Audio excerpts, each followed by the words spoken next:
नमस्कार दोस्तों, आप सभी का स्वागत है महिमा इंस्टीट्यूट। जैसा कि आप जानते हैं, एसएससी, जीडी, व्यापम और वनडे एग्जाम्स को दृष्टिगत रखते हुए हम एक सीरीज चला रहे हैं जिसमें सब्जेक्ट का रिवीजन करवाया जा रहा है। सब्जेक्ट से संबंधित महत्वपूर्ण फैक्ट्स आपको भेजे जा रहे हैं। अगर हम बात करें तो कल आपको पॉलिटी की वीडियो मिली, आज हम ज्योग्राफी की वीडियो के साथ हम हाजिर हुए हैं और ज्योग्राफी में भारत के महत्वपूर्ण फैक्ट्स आपको दिए जाएंगे। इस 20 से 25 मिनट की जो वीडियो होगी उसमें भारत के महत्वपूर्ण जो फैक्ट्स हैं वो आपको दिए जाएंगे। चलिए तो शुरुआत करते हैं। भारत की जो स्थिति है, भारत की स्थिति है नॉर्थ ईस्ट में। क्या है दोस्तों? नॉर्थ ईस्ट में है, उत्तर पूर्व में है। अगर भारत की बात करें तो भारत में ऊपर जो है उत्तरी बिंदु इंदिरा कॉल है, दक्षिणी बिंदु हमारा इंदिरा पॉइंट है। अगर हम बात करें पूर्वी बिंदु की तो किवितु है जो अरुणाचल प्रदेश में, पश्चिमी बिंदु गौरा माता है जो गुजरात में। दोस्तों, उत्तर से दक्षिण जो लंबाई है भारत की, जो वो है 3214 किलोमीटर और पूर्व से पश्चिम लंबाई है 2933 किलोमीटर। अगर हम बात करें भारत की स्थिति की तो 8 डिग्री 4 मिनट से 37 डिग्री 6 मिनट और उत्तरी अक्षांश है, और 68 डिग्री 7 मिनट पूर्वी देशांतर से 97 डिग्री 25 मिनट पूर्वी देशांतर तक हमारी स्थिति। अगर हम भारत की जमीन की रेखा की बात करें तो हमारे भारत की 15,200 जमीनी मुख्य भूमि की जमीनी सीमा है, जबकि हमारे समुद्री मुख्य भूमि की सीमा कितनी है? 6200 किलोमीटर है। और समुद्र की अगर तटबंधों की अगर हम लोग जो हमारे लक्षद्वीप है, अंडमान निकोबार द्वीप है, इन दोनों की यानी कि हमारे द्वीपों की भी सीमा को जोड़ दिया जाए तो 7517 किलोमीटर हो जाती है टोटल। इस प्रकार 22,700 के लगभग हमारी टोटल 22,700 किलोमीटर के लगभग हमारी पूरी भूमि होती है भारत की।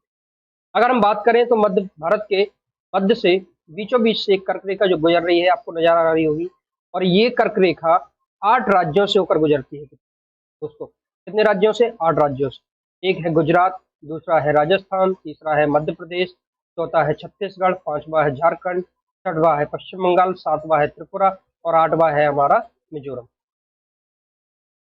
तो 8 राज्यों से गुजरती है दोस्तों। अब बात करते हैं हम लोग समुद्री राज्यों की। भारत के समुद्री राज्य 9 है। कितने राज्य हैं दोस्तों? 9 राज्य हैं, जिसमें गुजरात है, और गुजरात की समुद्री सीमा सबसे अधिक है। किस राज्य की सीमा अधिक है? गुजरात की। गुजरात है, दूसरा है महाराष्ट्र, तीसरा है गोवा, चौथा है हमारा कर्नाटक, पांचवा है केरल।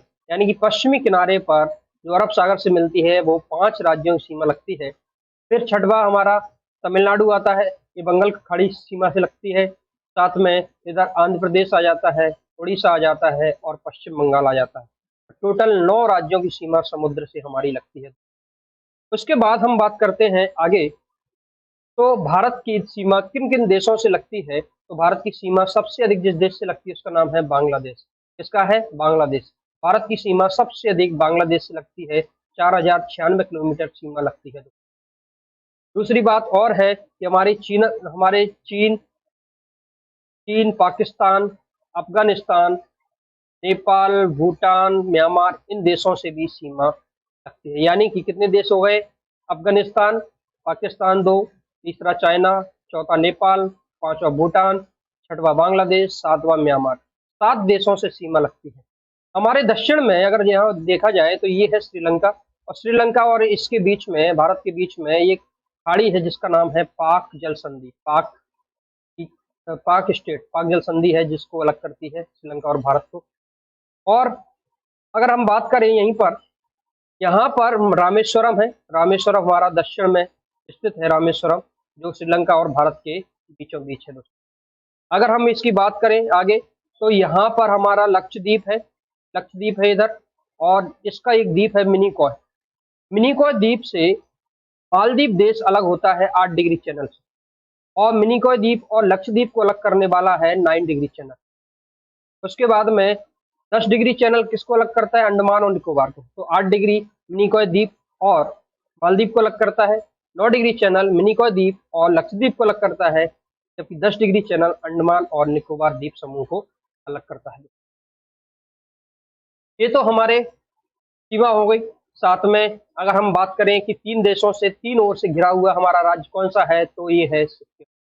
सिक्किम राज्य भूटान, नेपाल और चाइना, 3 ओर से 3 देशों से घिरा हुआ है। अगर हम ये बात करें कि 3 ओर से एक ही देश से घिरा हुआ है, वो राज्य कौन सा है, तो वो है त्रिपुरा। कौन सा है दोस्तों? त्रिपुरा, जो बांग्लादेश से घिरा हुआ है तीनों ओर से। अगर हम बात करें सेवन सिस्टर की, सेवन सिस्टर्स किसको कहा जाता है? सिक्किम इसमें नहीं आता है। इसमें सेवन सिस्टर राज्यों में 7 राज्यों में आता है हमारा असम आता है, अरुणाचल प्रदेश आता है, नागालैंड आता है, मणिपुर आता है, मिजोरम आता है, और त्रिपुरा आता है, और मेघालय आता है। ये 7 राज्यों को हम लोग क्या कहते हैं? सेवन सिस्टर्स कहा जाता है। क्या कहा जाता है दोस्तों? Seven sisters. अब हम चलते हैं पर्वतों की ओर। तो पर्वत में ये हिमालय फैला हुआ है। हिमालय 4 भागों में बटा हुआ है। इसको कहते हैं, एक को कहते हैं ट्रांस हिमालय, दूसरा है हमारा ग्रेट हिमालय, ट्रांस हिमालय, दूसरा है ग्रेट हिमालय, तीसरा है लघु हिमालय, चौथा है तीसरा है लघु हिमालय, चौथा है शिवालिक। सबसे पुराना जो है हमारा कौन सा है? सबसे पुराने की बात करें तो सबसे पुराना है हमारा ट्रांस हिमालय दोस्तों। सबसे पुराना ट्रांस हिमालय, और ट्रांस हिमालय की 3 चोटियां हैं, 3 श्रेणियां हैं, जिसमें काराकोरम, लद्दाख और जास्कर आती हैं। तो काराकोरम की सबसे ऊंची चोटी है केटू या गॉडविन ऑस्टिन, जो भारत की सबसे ऊंची चोटी मानी जाती है, किंतु यह अभी पीओके में स्थित है, इसलिए हमारे पास नहीं है, इसलिए ये भारत में अभी स्थित नहीं है। केटू या गॉडविन ऑस्टिन ये जो भारत की सबसे ऊंची चोटी मानी जाती है, जो विश्व की दूसरी ऊंची चोटी, ये ट्रांस हिमालय में स्थित है दोस्तों। दूसरा ग्रेट हिमालय की सबसे ऊंची चोटी कौन सी है? माउंट एवरेस्ट है। माउंट एवरेस्ट जो नेपाल में स्थित है, इसकी जो ऊंचाई है वो है 8,850 मीटर या फिर 48 मीटर, जो भी आप कहें उतनी है। कि कई बार एग्जैक्ट की बात करते हो तो 8,848 मीटर और राउंड फिगर में 50 मीटर लिख देते हैं, तो इतनी ऊंचाई है, नेपाल में स्थित है। दुनिया की सबसे ऊंची चोटी माउंट एवरेस्ट है, जो नेपाल में स्थित है। तीसरी जो ऊंची चोटी है दुनिया की और हमारे भारत में स्थित सबसे ऊंची चोटी की बात करें तो वो कंचनजंगा है। और कंचनजंगा जिस राज्य में स्थित है उसका नाम है सिक्किम। कौन सा है दोस्तों? सिक्किम राज्य है। तो सिक्किम में कंचनजंगा स्थित है दोस्तों, और कंचनजंगा हमारे सिक्किम राज्य में स्थित है दोस्तों। चलिए अब हम बात करते हैं आगे। आगे अगर बात करें हम लोग तो हमारे शिवालिक जो श्रेणी है, शिवालिक वो सबसे नवीन श्रेणी है। क्या है? सबसे नवीन पर्वत है। अगर हम बात करें अरावली की, तो अरावली राजस्थान में स्थित है और इसकी ऊंची चोटी है गुरु शिखर। क्या नाम है इसका? गुरु शिखर ऊंची चोटी है। और अरावली विश्व का सबसे पुराना पर्वत है। क्या है दोस्तों? विश्व का सबसे पुराना पर्वत कहते हैं अरावली को। ठीक है दोस्तों। उसके बाद में हम लोग चलते हैं मध्य प्रदेश में। तो मध्य प्रदेश में विंध्य पर्वत है, और विंध्य, दूसरा है सतपुड़ा, और सतपुड़ा की सबसे ऊंची चोटी है धूपगढ़। क्या है? धूपगढ़। ठीक है। और विंध्य की सबसे ऊंची चोटी है कौन सी? सद्भावना चोटी। कौन सी है दोस्तों? सद्भावना चोटी। विंध्य की सबसे ऊंची चोटी है सद्भावना चोटी। और सतपुड़ा मैकल श्रेणी भी है, और मैकल की सबसे ऊंची चोटी है अमरकंटक। कौन सी है दोस्तों? अमरकंटक। अगर हम बात करें आगे तो मेघालय में गारो, खासी, जयंतिया 3 पहाड़ी है, और इनके नीचे यहीं पर एक मौसिनराम है। मेघालय में मौसिनराम, और मौसिनराम में सबसे अधिक बरसात होती है। तो विश्व का सबसे अधिक वर्षा वाला स्थान कौन सा है? वो है मौसिनराम, मेघालय में। कौन सा है दोस्तों? मौसिनराम, मेघालय में स्थित है। उसके बाद हम लोग आगे चलते हैं, तो हम लोग बात करते हैं हमारे दक्षिण भारत में। तो ये वाला जो हिस्सा है भारत का, ये वाला जो हिस्सा है इसको कहते हैं पश्चिमी घाट। क्या कहते हैं दोस्तों? पश्चिमी घाट। और इसको कहते हैं पूर्वी घाट। क्या कहते हैं दोस्तों? पूर्वी घाट कहते हैं। पश्चिमी घाट, जिसको दूसरा नाम है सह्याद्री। क्या है? सह्याद्री नाम है इसका पश्चिमी घाट का। और इसके और भी नाम है, इसका मालाबार तट भी कहते हैं, इसको कोंकण तट भी कहते हैं। कोंकण तट ऊपर वाला होता है और मालाबार तट नीचे वाला केरल वाला तट होता है। अगर हम इसकी बात करें पूर्वी घाट की, तो कृष्णा नदी से ऊपर का हिस्सा जो भी है उड़ीसा वाला और आंध्र प्रदेश का कुछ हिस्सा, उसको कहते हैं हम लोग उत्तरी सरकार। क्या कहते हैं? उत्तरी सरकार कहते हैं। और दक्षिणी जो हिस्सा है हमारा उसको कहते हैं मालाबार तट। क्या कहते हैं दोस्तों? मालाबार तट। ठीक है। अब हम बात करते हैं आगे। तो हमारे दक्षिण भारत में यहाँ पर केरल, कर्नाटक और तमिलनाडु की सीमा पर मिलन बिंदु पर एक नीलगिरी स्थित है। नीलगिरी पर्वत स्थित है। और नीलगिरी जो पर्वत स्थित है इसकी ऊंची चोटी है दोद्दा बेटा। क्या है? दोद्दा बेटा की ऊंची चोटी है। और दोद्दा बेटा जो ऊंची चोटी है उसकी अगर बात की जाए तो हमारे नीलगिरी में स्थित है। और नीलगिरी में शांत घाटी क्षेत्र है। क्या है? शांत घाटी क्षेत्र भी स्थित है, शांत घाटी स्थित है। उसके बाद में अन्नामलाई पहाड़ी है। क्या है? अन्नामलाई पहाड़ी है, और अन्नामलाई पहाड़ी की सबसे ऊंची चोटी है अनाईमुड़ी। कौन सी है? अनाईमुड़ी सबसे ऊंची चोटी है, जो दक्षिण भारत की सबसे ऊंची चोटी मानी जाती है अनाईमुड़ी। और आगे देखेंगे तो ये इलायची पहाड़ियां हैं, इसको कार्डेमम पहाड़ियां कहते हैं। इलायची पहाड़ियां या कार्डेमम पहाड़ियां, जो दक्षिण भारत की आखिरी चोटी मानी जाती है। क्या मानी जाती है? आखिरी चोटी। अब हम बात करते हैं दोस्तों हमारी नदियों की। और नदियों की बात करें तो हमारी महत्वपूर्ण जो नदियां हैं उनकी बात कर लेते हैं। चलिए, और देखिए, ये हमारा भारत है। यहाँ पर तिब्बत में मानसरोवर झील से एक सिंधु नदी निकलती है, सिंधु। उसके बाद में झेलम नदी, उसके बाद में चिनाब नदी निकलती है। उसके बाद में यहाँ पर भारत से ही हमारी एक नदी और निकलती है, रावी। और एक आती है ब्यास, और यहीं से मानसरोवर झील से एक आती है सतलज। और सतलज नदी और ब्यास नदी जहाँ मिलती है, वहां से एक नहर निकाली गई है, का नाम है इंदिरा गांधी नहर। और इंदिरा गांधी नहर जो है वो भारत की सबसे लंबी नहर है। क्या है? भारत की सबसे लंबी नहर है। झेलम नदी के किनारे श्रीनगर स्थित है, और श्रीनगर में ही बुलर झील स्थित है। और बुलर झील विश्व की, हमारे भारत की सबसे बड़ी मीठे पानी की झील है। मीठे पानी की झील है। साथ में श्रीनगर में ही, जम्मू कश्मीर में ही, यहाँ पर एक डल झील भी स्थित। क्या है दोस्तों? डल झील भी स्थित। ठीक है। उसके बाद में हम लोग आगे चलते हैं तो हमारी एक नदी और निकलती है उत्तराखंड से, तो दो ग्लेशियर से निकलती है। एक है गंगोत्री ग्लेशियर। क्या है? गंगोत्री ग्लेशियर है। दूसरा है पिंडार ग्लेशियर। गंगोत्री ग्लेशियर और पिंडार ग्लेशियर से, गंगोत्री ग्लेशियर से निकलती है भागीरथी, भागीरथी।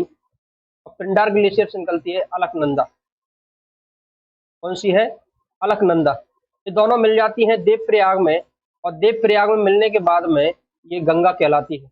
और गंगा नदी सुंदरबन डेल्टा बनाती है, बंगाली खाड़ी में गिरती है, सुंदरबन डेल्टा बनाती है, जो विश्व का सबसे बड़ा डेल्टा है। सुंदरबन डेल्टा विश्व का सबसे बड़ा डेल्टा है, सबसे बड़ा, सबसे बड़ा डेल्टा सुंदरबन डेल्टा है, जो विश्व का सबसे बड़ा डेल्टा है। और कहाँ पर है? पश्चिम बंगाल में है दोस्तों। कहाँ पर है दोस्तों? पश्चिम बंगाल में स्थित है, और बांग्लादेश में। और गंगा नदी भारत की सबसे लंबी नदी है, 2525 किलोमीटर इसकी लंबाई है। इसकी एक सहायक नदी है जिसका नाम है यमुना। यमुनोत्री ग्लेशियर से निकलती है उत्तराखंड से, और यह भारत की सबसे बड़ी सहायक नदी और गंगा की सबसे बड़ी सहायक नदी कहलाती है। ठीक है दोस्तों, तो हम चलते हैं। और इसकी एक सहायक नदी और है जिसका नाम है कोसी। कोसी बिहार का शोक कहलाती है दोस्तों। क्या कहलाती है? कोसी को बिहार का शोक कहते हैं, क्योंकि ये बहुत बाढ़ लाती है, बिहार का शोक। और एक नदी और की बात करें तो छोटा नागपुर पठार से निकलती है दामोदर, और दामोदर नदी को कहते हैं बंगाल का शोक। क्या कहते हैं? बंगाल का शोक। या फिर हम लोग ये कह दें कि दामोदर नदी को जैविक मरुस्थल कहते हैं, क्योंकि इसके जीव जंतु, जैविक मरुस्थल, जीव जंतु मर गए हैं, क्योंकि इसमें फैक्ट्रियों का पानी पहुंचता है। ठीक है दोस्तों, उसके बाद में एक मानसरोवर झील के पास से एक नदी और निकलती है जिसका नाम है ब्रह्मपुत्र नदी। ब्रह्मपुत्र, ये तिब्बत में इसको सांगपो कहते हैं, सांगपो, सांगपो कहते हैं। उसके बाद में अरुणाचल प्रदेश में है, इसमें दिहांग कहते हैं, तो दिहांग कहा जाता है अरुणाचल प्रदेश में। उसके बाद में असम में इसको ब्रह्मपुत्र कहते हैं, और बांग्लादेश में इसको कहते हैं यमुना। इस नदी पर असम में एक द्वीप स्थित है जिसको कहते हैं माजुली द्वीप। माजुली द्वीप कहाँ पर है? असम में है।